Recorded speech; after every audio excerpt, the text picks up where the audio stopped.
अस्सलाम वालेकुम and welcome back to the idea lab. मैं हूं आपकी होस्ट आयमा सैयद, एक पीएचडी स्कॉलर, एक मार्केटिंग स्ट्रेटेजिस्ट और एक बिजनेस एंटरप्रेन्योर। अब तक आइडिया लैब ने आपके लिए क्या किया है? आइडिया लैब आपके लिए ऐसे बिजनेस आइडियाज लाया जिनमें आप सीख सकते हैं कि 3,000 से 10,000 रुपए में कारोबार कैसे शुरू होता है, चीजें कहां से लेते हैं, क्लाइंट्स को कैसे पहुंचाते हैं। इसके ऊपर पूरी playlist free of cost available है चैनल पर।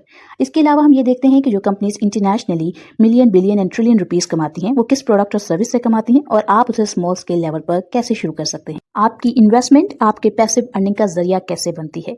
स्टॉक्स क्या हैं, पीएसएक्स क्या है, पाकिस्तान स्टॉक एक्सचेंज पर आपकी गवर्नमेंट आपके पैसे सेफ कैसे रखती है, और इसके अलावा कंपनीज में इन्वेस्ट करने से पहले उनकी फंडामेंटल टेक्निकल एनालिसिस कैसे की जाती है, फाइनेंशियल स्टेटमेंट्स कैसे पढ़ी जाती हैं। मैं कोई फाइनेंशियल एडवाइजर नहीं, लेकिन मैंने अपनी जर्नी से जो कुछ सीखा आपके साथ शेयर करती हूँ ताकि आप आइडिया लैब के साथ ग्रो कर सकें। अस्सलाम वालेकुम and welcome back to the idea lab. और आज की इस वीडियो में हम एक बहुत ही अहम सवाल को एड्रेस करने वाले हैं।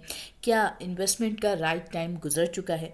आपका एक सवाल है और उस सवाल के ऊपर आज की ये पूरी वीडियो जो है आप लोगों के सामने हाजिर है। सवाल ये था कि अक्सर जो है बिगिनर्स जब KMI30 स्टॉक्स को फॉलो करते हैं या किसी भी स्टॉक्स को फॉलो के मतलब इंडेक्स को फॉलो करते हैं या अपनी पर्सनल फंडामेंटल बेस पे एनालिसिस करते हैं और उसमें से कोई 2 या 3 जो स्टॉक्स हैं उनको अपने पोर्टफोलियो का हिस्सा बनाते हैं, या कह लें कि 8-9 स्टॉक्स को अपने पोर्टफोलियो का हिस्सा बनाते हैं, तो होता क्या है कि उनको फॉलो करते हुए जो 2-3 महीने होते हैं उसमें तो वो स्टॉक एक रेंज में ऊपर नीचे होते रहते हैं।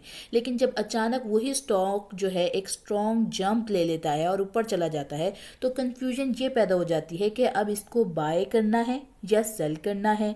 और एक लॉन्ग टर्म इन्वेस्टर के लिए भी, एक स्विंग ट्रेडर के लिए भी यहाँ एक कन्फ्यूजन एड्रेस हो जाता है। तो आज हम इस कन्फ्यूजन को स्टेप बाय स्टेप क्लियर करने वाले हैं। सबसे पहले यहाँ पर सिचुएशन को अंडरस्टैंड करने की कोशिश करते हैं कि यहाँ पर सिचुएशन है क्या। तो यहाँ पर सिचुएशन ये है कि आपने एक स्टॉक 115 पर बाय किया जो 3 महीने तक की रेंज में था, और मतलब कि वो 115, 113, 114 इस रेंज में मूव करता रहा। अब वही स्टॉक आज 152 रुपीज़ का हो चुका है। इस वक्त बिगिनर का दिमाग में 3 सवाल आते हैं। अब वो 3 सवाल क्या हो सकते हैं? क्या अब मुझे इस स्टॉक को बेच देना चाहिए? क्या अब मैं मज़ीद बाय करूं या ना करूं? कहीं मैं लेट तो नहीं हो गया? कहीं मैंने अपनी इन्वेस्टमेंट का राइट टाइम मिस तो नहीं कर दिया? और ये बिल्कुल नॉर्मल और एक कन्फ्यूजन है जो हर मोस्ट ऑफ द टाइम जब आप नई इन्वेस्टमेंट करते हैं, जब आपका पहला साल होता है इन्वेस्टमेंट का, तब आपको 90% लोगों को, बिगनर्स को यही गलतफहमी होती है। अब यहाँ चीज़ें हो क्या रही हैं, तो सबसे पहले हम ये अंडरस्टैंड करते हैं कि रेंज मार्केट क्या होता है। तो देखें, जब स्टॉक एक फिक्स प्राइस पर कह रहे हैं कि एक फिक्स जोन में घूमता रहे, यानी 115 से लेकर 130 रुपये में जब वो वर्क कर रहा था, इसे आप एक रेंज कह सकते हैं। ये कंसोलिडेशन कहते हैं हम। इस दौरान में जो स्ट्रॉन्ग इन्वेस्टर्स होते हैं वो बहुत ज़्यादा बाय कर रहे होते हैं, और वीक इन्वेस्टर्स जो हैं वो बोर होकर के ये स्टॉक तो अप साइड पर मूव नहीं कर रहा, उसको सेल कर देते हैं। ये फेस अक्सर अगले स्ट्रॉन्ग मूव की प्रिपरेशन होता है। इसे हमने मार्केट साइकिल के अंदर डिटेल में स्टडी किया था, जिसे हम अकोमुलेशन फेस या कंसोलिडेशन फेस भी कह सकते हैं। अब इसके बाद क्या होता है कि ब्रेकआउट आ जाता है। अब ब्रेकआउट क्या होता है? जब स्टॉक्स जो हैं वो अपनी पुरानी रेजिस्टेंस, जैसा कि 130 के अंदर वो सर्कुलेट कर रहा था, अब उस रेजिस्टेंस को स्ट्रॉन्ग वॉल्यूम के साथ क्रॉस कर जाते हैं। जो इसे आप जब वो क्रॉस कर जाता है उस पॉइंट को, तो इसे आप ब्रेकआउट कहते हैं। इसका मतलब ये होता है कि अब डिमांड जो है वो सप्लाई से ज़्यादा हो गई है और ट्रेंड जो है वो साइड वेज से बुलिश की तरफ मूव कर गया है। यानी अब ज़्यादा लोग उसको ख़रीदना चाहते हैं, और जो स्टॉक की प्राइस होती है अब वो 115 और 130 की रेंज से निकल चुकी है, और अब वो अपसाइड की तरफ आपको मूव होती हुई नज़र आएगी।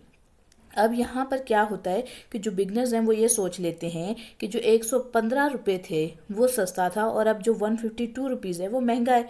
मार्केट में चीप या एक्सपेंसिव नहीं होता, बल्कि वीक और स्ट्रॉन्ग का ट्रेंड होता है। स्टॉक 152 पर भी सस्ता हो सकता है अगर ट्रेंड स्ट्रॉन्ग है तो। अब यहाँ एक कुछ गोल्डन रूल की बात करते हैं कि चीप प्राइस का मतलब ये नहीं है कि वो आप जो ख़रीद रहे हैं वो सेफ़ है। इसी तरह स्ट्रॉन्ग ट्रेंड जो है वो बेटर प्रोबेबिलिटी को आपको शो करता है। 115 पर बाय करना जो था वो एक रेंज स्ट्रेटेजी थी। जब आपने 115 पे बाय किया, वो एक फिनोमिना था, वो एक अकोमोलेशन फेज था, वो एक लो रिस्क का और स्लो रिवॉर्ड का फेज था जहां आपने बाय किया। इसे आप रेंज बाइंग भी कह सकते हैं।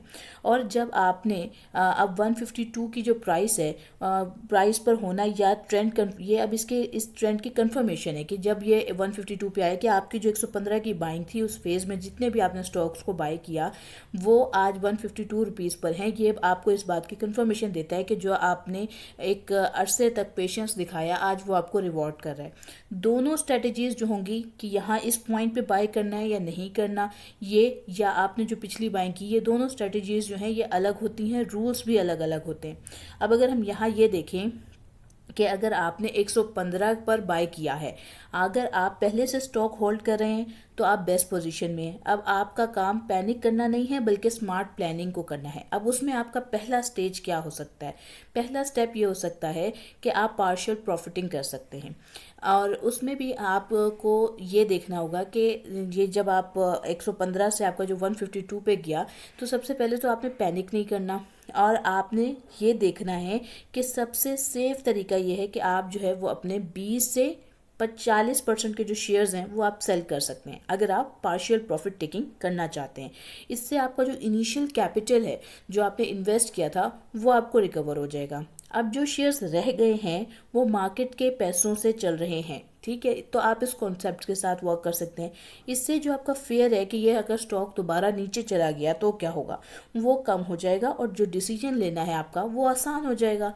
यानी आपने अपनी जो पोजीशन थी, जो अपने पैसे थे वो निकाल लिए, अब मार्केट के पैसों से ही मार्केट में वर्क कर रहे हैं। दूसरी बात आ जाती है ट्रेलिंग स्टॉप। अब वो क्या है? वो ये है कि अगर आप ट्रेंड फॉलो करना चाहते हैं तो स्टॉप लॉस को आराम आराम से आप मूव करते रहें। जैसे ब्रेकआउट 130 पर हुआ तो स्टॉप लॉस आप 138 से 140 के करीब रख लें। अगर ट्रेंड चलेगा तो प्रॉफिट बढ़ता रहेगा, अगर ट्रेंड टूटेगा तो आप फिर भी स्टॉप जो है वो प्रॉफिट में ही एग्जिट करेंगे, तो आपको लॉस नहीं होगा। ये एक बिगिनर्स के लिए हम तमाम बातें कर रहे हैं। अब अगर हम ये देखें, अब ये मेन सवाल जो हमारा था कि 152 पर बाय करें या ना करें, यानी क्या हमारा जो राइट टाइम था बाइंग का क्या वो अब मिस हो गया या नहीं हुआ। तो ये इसका सिंपल आंसर ये है कि बिगनर्स जो हैं वो दो एक्सट्रीम गलतियां करते हैं। पहला गलती ये होती है कि स्टॉक भाग गया है, अब लेट हो गया है, तो ये एक रॉन्ग थिंकिंग है। इसी तरह से दूसरा ये सोचना कि स्टॉक जो है वो बहुत स्ट्रॉन्ग है तो मैं इसमें बहुत ज़्यादा बाइंग कर लूँ कि ये तो 150 से 15 से 152 तक पे आया है तो इसमें मैं बाइंग कर लूँ। तो इसमें आप बहुत सारी सिचुएशंस मिस कर रहे होते हैं। आप ईयर एंड को मिस कर रहे होते हैं कि साल एंड हो रहा था, आप पॉजिटिव न्यूज़ को मिस कर रहे होते हैं, इकोनॉमिक स्टेबिलिटी को मिस कर रहे होते हैं। बहुत सारे मैक्रो इंडिकेटर्स होते हैं जो उस कंपनी के फंडामेंटल्स के साथ अपना एक और मजीद एडिशनल प्लस पॉइंट के तौर पर वर्क करके उसको एम्पावर करते हैं, उसको मार्केट के अंदर उसकी डिमांड को रेस कर रहे होते हैं। अब अगर आने वाले महीनों में वो बातें ना रहीं तो आपका स्टॉक नीचे भी जा सकता है। तो आपको ये देखना होगा कि ब्रेकआउट के बाद क्या रूल अब आपको देखना है, ठीक है। कभी भी ब्रेकआउट कैंडल के टॉप पर बाय ना करें। मार्केट अक्सर ब्रेकआउट के बाद थोड़ा सा रेस्ट करती है, जिसे जो है ना आम तौर पर पुल बैक भी कहा जाता है। ये पुल बैक जो है ये पुरानी रेजिस्टेंस, जो लास्ट रेजिस्टेंस रही थी 130 की, उसके करीब ये मूविंग एवरेज के पास होता है। तो आपको ये देखना है कि ये ब्रेकआउट हुआ किस पॉइंट पे है, कहाँ पर जो है स्टॉक ने एकदम से 115 के बाद अगर 130 का उसका रेजिस्टेंस का जोन था उसके बाद एकदम से कहाँ ये एक ब्रेकआउट की रैली मूव करना स्टार्ट हुई। क्या उस टाइम पर भी कंसोलिडेशन चली या ये एकदम से ही ऊपर अपसाइड पर हायर हाइज बनाकर मूव किया इसने।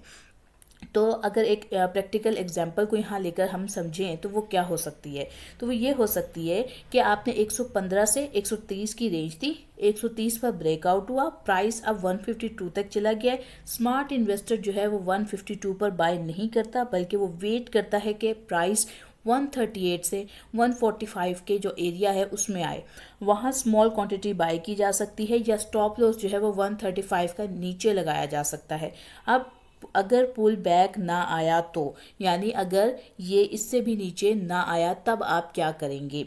तो कभी कभी क्या होता है कि जब KMI30 के स्टॉक्स जो होते हैं वो इतने स्ट्रांग होते हैं कि वो जो है दोबारा से वापस ही नहीं आते, वो हमेशा अपसाइड की तरफ मूव करते हैं। ऐसे केसेस में बिगिनर्स को चाहिए कि वो या तो अवॉइड करें या बहुत छोटी क्वांटिटी में बाय करें और टाइट किस्म का जो स्टॉप लॉस है वो उसके साथ वर्क करें।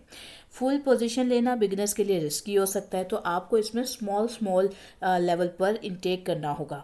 अब KMI स्टॉक्स का बिहेवियर किस तरीके से वर्क करता है ये भी देख लीजिए। KMI30 के जो स्टॉक्स होते हैं वो अक्सर स्लो मूव करते हैं, लेकिन जब मूव स्टार्ट होती है तो वीक्स या मंथ्स तक चलता है, इसलिए ब्रेकआउट के बाद पैनिक सेलिंग अक्सर रिग्रेट बन जाता है। इंस्टीट्यूशंस जो होते हैं वो पुल बैक पर ऐड कर रहे होते हैं, उसका मजीद एडिशन हो रहा होता है। तो आपको ये देखना चाहिए कि जो म्यूचुअल फंड्स हैं या जो इंस्टीट्यूशंस हैं अगर वो ऐड करें तो आने वाले मंथ्स में, क्योंकि ये इंडेक्स का हिस्सा है और बहुत सारे जो म्यूचुअल फंड्स होते हैं, जो इंडेक्सेस होते हैं, उनको ही लेकर इंस्टीट्यूशंस जो हैं बाइंग कर रहे होते हैं, तो ये आगे चल के मजीद इंप्रूवमेंट दिखा सकता है। अब यहाँ पर जो एक इमोशनल ट्रैप है वो किस तरीके से वर्क करता है बिगिनर्स के लिए।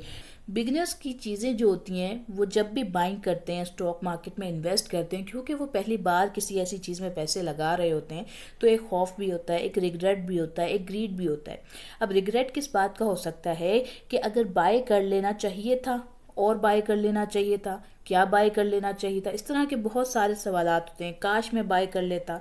और इसी तरह फेयर होता है अब गिर सकता है, अब गिर जाएगा, या ग्रीड होती है कि ये और ऊपर चला जाएगा, मुझे अभी नहीं बेचना चाहिए। तो ये तमाम चीज़ें जो हैं वो प्रोफेशनल जो हैं वो इमोशंस कंट्रोल कर लेते हैं, जबकि जो सिस्टम जो क्योंकि वो सिस्टम को फॉलो कर रहे होते हैं और वो पार्शियल प्रॉफिटिंग भी कर रहे होते हैं, वो ट्रेलिंग स्टॉप लॉस भी मेंटेन करते हैं, वो प्लान री एंट्री भी करते हैं, लेकिन जो बिगिनर्स हैं वो इन तमाम चीज़ों को मिस कर रहे होते हैं। अब अगर हम इसमें ये देखें कि एक सिंपल डिसीजन किस तरीके से आप देख सकते हैं, तो अगर आपने कम प्राइस पर, अगर आपने लो प्राइस पर बाय किया तो आप उसको होल्ड कर सकते हैं या पार्शियल प्रॉफिटिंग कर सकते हैं। अगर ब्रेकआउट हुआ है तो आप ट्रेंड को रिस्पेक्ट कर सकते हैं, अगर मिस हो गया है तो आप पुल बैक का वेट कर सकते हैं, अगर लेट बाय किया है तो स्मॉल क्वांटिटी में कर लीजिए, अगर ट्रेंड टूट चुका है तो एग्जिट कर लें विदाउट एनी रिग्रेट। और अगर हम यहाँ देखें कि एक बिगिनर्स के लिए इसमें क्या फॉर्मूला वर्क करता है, तो आप लो रेंज के अंदर जब आपको प्राइस लो में मिल रही होती है तब आप बाय करते हैं, होल्ड करते हैं, जब आपका ब्रेकआउट होता है फुल बैक के अंदर उसको मजीद ऐड करते हैं। और आप स्मॉल जो SIP वाले प्लान्स को फॉलो कर रहे होते हैं वो स्मॉल क्वांटिटीज़ में अपने, मैंने हमेशा आपसे बात कही है कि जो आपका ट्रेड बैलेंस होता है, जब आप एक बिगिनर हैं उसमें पैसे रखें। जब आपको लगता है कि सिचुएशंस उस तरीके की मूव नहीं कर रही हैं, आप ग्रीन डेज में नहीं, आप नेगेटिव डेज में बाय करना स्टार्ट करें, ताकि आपको जो है रिग्रेट ना हो, आपको जो ग्रीड है वो ना हो, जो फेयर है वो ना हो। और लेकिन उसमें भी आपने हर स्टॉक्स में बाय नहीं करना होता। आपने कुछ जो आपने जैसे फॉर एग्जांपल हम KMI30 की बात कर रहे थे, उनमें से आपने जिन स्टॉक्स को अपनी पोर्टफोलियो का हिस्सा बनाया है उसके अंदर आप जब इस ड्यूरेशन के अंदर इन्वेस्ट करेंगे तो आपको फ़ायदा हो जाता है। अब अगर हम ये देखें कि फॉर्मूला जो है वो तकरीबन 80% बिगिनर्स जो है इसमें मिस्टेक से बच जाते हैं जब वो आप लो रेंज के ऊपर बाय कर रहे होते हैं या होल्ड करते हैं ब्रेकआउट की पोजीशन पे, पुल बैक पे मजीद ऐड कर रहे होते हैं और एग्जिट कर जाते हैं जब ट्रेंड ब्रेक हो जाए। अब अगर हम इसको देखकर आज के सवाल को जो है एक कह लें कि समरी के तौर पर ऐड करें तो वो क्या हो सकती है, तो वो ये है कि आप जो है 115 पे आपका बाय करना एक स्मार्ट स्ट्रैटेजी थी। अब ये बात भी बहुत अहमियत रखती है कि जब आपने 115 पे बाय किया था, क्या उस वक्त भी आपको ये डर था कि ये तो ऑलरेडी बहुत ऊपर जा चुका है। यकीनी तौर पे कोई स्टॉक एकदम से तो 115 पे नहीं होगा। अगर आप उसकी हिस्ट्री देख रहे होंगे, क्योंकि यहाँ कोई पर्टिकुलर स्टॉक हमें मेंशन नहीं हुआ था, तो अगर हम ये देखें कि ये जो स्टॉक था हो सकता है ये इससे पहले जो है वो 90 रुपीज़ में भी अवेलेबल हो कभी, तो जिसने 90 रुपीज़ पे कभी ख़रीदा था उसके लिए तो आज 115 भी महंगा होगा। लेकिन अगर आप ख़रीद रहे हैं और लोग ख़रीद रहे हैं और अगर आप वहाँ रुक जाते, अगर आप 115 पे बाय ना करते तो क्या होता। तो अभी आपको क्या रिग्रेट हो रहा है कि मैंने 115 पे कम बाय कर लिया। अब अगर ये एक 152 पे चला गया और आपने 115 पे बाय ना किया होता ये सोच के कि ये तो 95 रुपीज़ का था, तो क्या होता कि आज आप ये सोच रहे होते कि ये 115 पे मिल रहा था, मुझे उस टाइम पे बाय कर लेना चाहिए था, आज 152 का हो चुका है। अब अगर आप ये सोच रहे हैं कि 152 का हो चुका है, मुझे प्रॉफिट टेकिंग नहीं करनी, हो सकता है ये 170 का हो जाए, और फिर अगर ये 140 130 पे आ गया तो क्या सोचेंगे कि ये 152 तक गया था, मुझे बेच देना चाहिए था, कुछ पैसे मेरे लिक्विडेट हो जाते, मैं उनको किसी और स्टॉक्स में इन्वेस्ट कर लेता। तो अगर आप एक स्विंग, आपको सबसे पहले अपना गोल सेट करने की ज़रूरत है, अपना माइंडसेट क्लियर करने की ज़रूरत है कि आप एक लॉन्ग टर्म इन्वेस्टर हैं, एक एसआईपी प्लान को फॉलो कर रहे हैं, एक स्विंग ट्रेडर हैं। आप स्विंग ट्रेड के लिए किसी स्टॉक को ख़रीद रहे हैं या लॉन्ग टर्म के लिए ख़रीद रहे हैं, आपने किस टाइम पर बाइंग करनी है, आप ये तमाम वो चीज़ें हैं जिन्हें आपको प्लान करके फिर इन्वेस्ट करना है, ताकि आप हर किस्म के ग्रीड से, इमोशनल डिसबैलेंस से बच सकें। और कभी भी पैनिक में आकर सेल नहीं किया जाता जस्ट बिकॉज के प्राइस जो है वो हाई है तो आप उसको सेल कर दें। हमेशा उसके ट्रेंड को समझें कि आखिर वो स्टॉक क्यों बढ़ रहा है। हो सकता है स्टॉक ने बहुत अच्छी सेल्स रिकॉर्ड की हों, उसके फंडामेंटल्स अच्छे हों, उसने अभी कोई नई ऐसी न्यूज़ का पार्ट बना हो जिसकी वजह से वो इस लेवल पर आया है। आप मैपल लीफ को देख लें, वो एक फॉर एक नंबर ऑफ ह्यूज डिफरेंस उसके अंदर देखने को मिला। और भी बहुत सारे स्टॉक्स हैं जिसके अंदर इस तरह के आपको जंप्स देखने को मिलेंगे। अगर हम ये देखें कि आपने जंप के ऊपर भी ब्लाइंडली फॉलो नहीं करना, कंपनी को जिसको भी आपने बेचना है, जिसको भी आपने ख़रीदना है, उसकी फाइनेंशियल स्टेटमेंट को डाउनलोड करें, लास्ट क्वार्टर की जो आई है उसकी उस स्टेटमेंट को पढ़ें, उनको देखें, उनको एनालाइज करें कि वो किस तरीके से आपको रिजल्ट्स को मैच करवा रही हैं, और फिर उसके ऊपर अपना डिसीजन मेक करें। और जो पार्शियल प्रॉफिटिंग है वो आपके जो कैपिटल होता है उसको प्रोटेक्ट करती है, आप वो कर सकते हैं, उसमें कोई जो है नुकसान की बात नहीं होती। जो पुल बैक्स हैं वो आपके लिए सेकंड चांसेस होते हैं इस तरह के स्टॉक्स में री एंट्री के। तो आपको कुछ ना कुछ, जो मैं हमेशा कहती हूँ कि ट्रेड बैलेंस में आप जब एसआईपी भी करते हैं तो आप 60-70% अगर इन्वेस्ट कर रहे हैं तो 20-30% आप अपने पास जो है ऐसे स्टॉक्स के लिए रख लीजिए कि जब वो आपको सस्ते में मिल रहे हो तब आप उनको बाय कर सकें। क्योंकि आपने जो बाइंग की हुई होगी उससे कभी ना कभी तो स्टॉक नीचे आएगा। जब आप एक बिगिनर की हैसियत से इन्वेस्ट कर रहे हो तो आप वहाँ पर जो है अपनी जो एवरेजिंग है वो कर पाएंगे। तो ट्रेंड हमेशा बड़ा हो जाता है प्राइस से, और इस चीज़ को हमें रिस्पेक्ट करके ही स्टॉक मार्केट में वर्क करना पड़ता है।